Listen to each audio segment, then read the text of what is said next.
تعزیت کرنے اور قبرستان جانے کے آداب، نماز خسوف اور نماز کسوف۔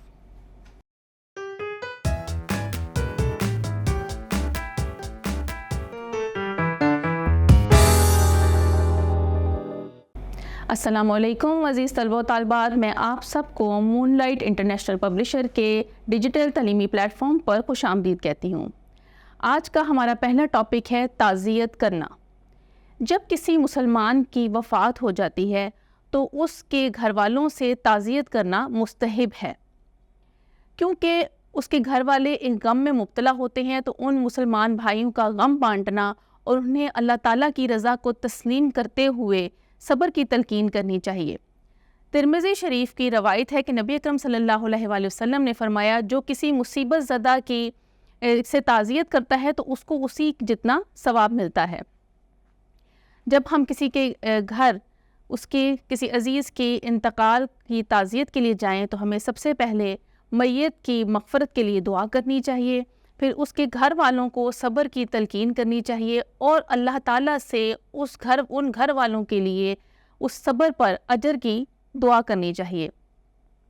سورۃ البقرہ میں وہ الفاظ ہیں جس سے تعزیت ادا کی جاتی ہے، اِنَّ لِلَّهِ وَإِنَّا إِلَيْهِ راجعون، کہ بے شک ہم اللہ کے لیے ہیں اور ہمیں اللہ ہی کی طرف لوٹ کر جانا ہے۔ یہ الفاظ اللہ کی رضا میں راضی رہنے کا سبق دیتے ہیں اور دوسری طرف ہمیں یہ بھی یقین دلاتے ہیں کہ ہم اللہ کے لیے ہیں اور ہم سب کو اس فانی دنیا کو چھوڑ کر جانا ہے۔ اس دنیا میں کسی جاندار کو بقا نہیں ہے، صرف اللہ تعالیٰ کی ذات ہے جو ازل سے ہے اور ابد تک رہے گی، اور اللہ تعالیٰ کی ذات ہی باقی رہنے والی ہے۔ اب ہم قبرستان جانے کے آداب دیکھتے ہیں۔ اوائل اسلام میں قبرستان جانے سے منع فرمایا گیا تھا۔ ہر وہ عمل جس سے شرک کا کوئی بھی شائبہ پایا جاتا ہو، کیونکہ آغاز میں لوگوں کا عقیدہ توحید اتنا پختہ نہیں تھا اور لوگ قبروں پر جا کر اہل قبور سے دعا مانگتے تھے، جو کہ شرک ہے۔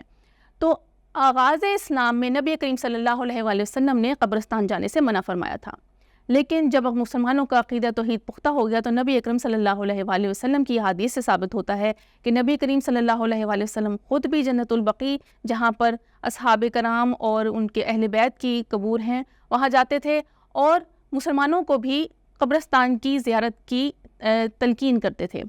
قبرستان جانے کے مقاصد کیا ہیں؟ قبرستان ایک عبرت کی جگہ ہے، جس سے معلوم ہوتا ہے کہ یہاں ہر انسان نے آنا ہے، ہر انسان نے اس دنیا سے جانا ہے اور اس قبر کا حصہ بننا ہے۔ تو عبرت کی جگہ ہے قبرستان، اس لیے اپنی آخرت کو یاد کرنے کے لیے اور دنیا کی لذتوں سے کو چھوڑنے کے لیے جو ہے قبرستان جانے کی تلقین کی گئی ہے۔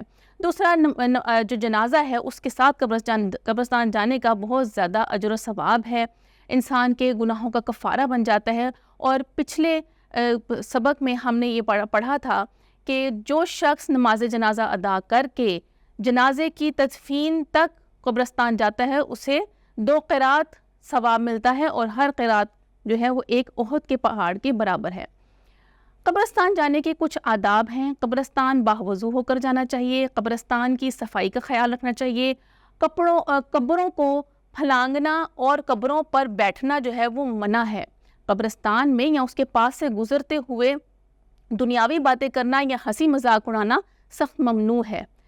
قبرستان میں جا کر اہل قبور کے لیے دعائیں مغفرت کرنی چاہیے اور جو کچھ آپ کو زبانی یاد ہو وہ تمام صورتیں جو ہیں وہ اہل قبور کے لیے پڑھنی چاہیے تاکہ ان کو راحت ہو۔ صحیح مسلم کی ایک روایت سے نبی اکرم صلی اللہ علیہ وآلہ وسلم کی بیان کردہ ایک دعا معلوم ہوتی ہے جو قبرستان میں پڑھی جاتی ہے۔ السلام علیکم اہل الدیار من المؤمنین والمسلمین، انا انشاءاللہ بکم اللہ لاحقون، اسأل اللہ لنا ولکم العافیہ، کہ اے اہل دیار یعنی یہاں کے مسلمان اور مومن مکینوں، اگر اللہ نے چاہا تو ہم تمہیں ضرور ملنے والے ہیں، تم پر سلامتی ہو، اور میں اپنے لیے اور تمہارے لیے اللہ تعالیٰ سے عافیت طلب کرتا ہوں۔ اس سے معلوم ہوتا ہے کہ قبرستان میں اہل قبور کے لیے مغفرت کی دعا کرنی چاہیے اور اپنی آخرت کی تیاری کرنی چاہیے۔ اب ہمارا اگلا موضوع جو ہے وہ صلاۃ الکسوف اور صلاۃ الخسوف ہے۔ خسوف سے مراد چاند گرہن ہے اور کسوف سے مراد سورج گرہن ہے۔ چاند گرہن اور سورج گرہن اللہ تعالیٰ کی قدرت کی نشانیوں میں سے ہیں۔ پہلے زمانے میں چاند گرہن اور سورج گرہن کو کسی بڑی شخصیت کی وفات کے ساتھ منسوب کر دیا جاتا تھا۔